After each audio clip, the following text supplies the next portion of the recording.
I don't think people realize how overpowered Charles actually makes Loki. Because on his own, Loki is already incredibly strong. But having Charles on the same pitch as Loki essentially fixes one of Loki's biggest problems. Loki's greatest weapon is his god speed, his unparalleled pace.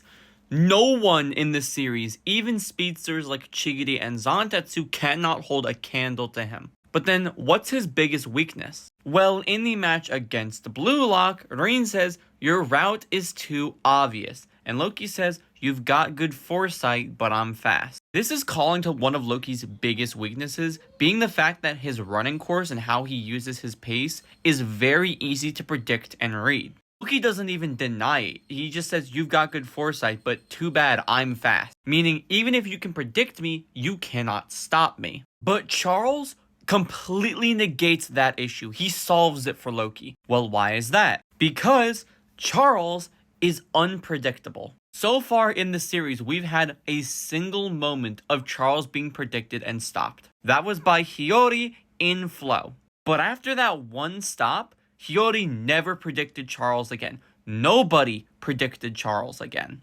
Loki's running routes might be predictable, but Charles's passes aren't. No matter how, why, or where Charles hits a pass to, Loki has the speed to always catch up to it and be there before anyone else can. This is further highlighted by Charles and Shido's chemical reaction in the PXG game. Shido and Charles didn't plan this. Shido just ran to wherever he wanted to score from, and Charles had the mentality of, "Oh, I want to pass to here in case someone wants to score from here," and they happened to align. This was just off of reflex. This wasn't planned, and they never did anything like this again.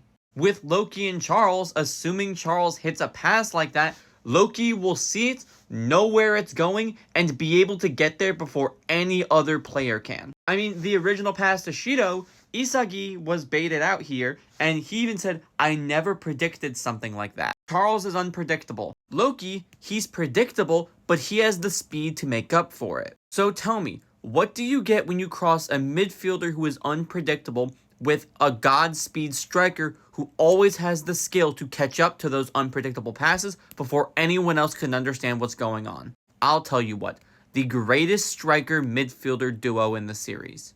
There is one more weakness of Loki that I've kind of figured out that I don't think anyone else has noticed, so if you want to hear my explanation on that, let me know.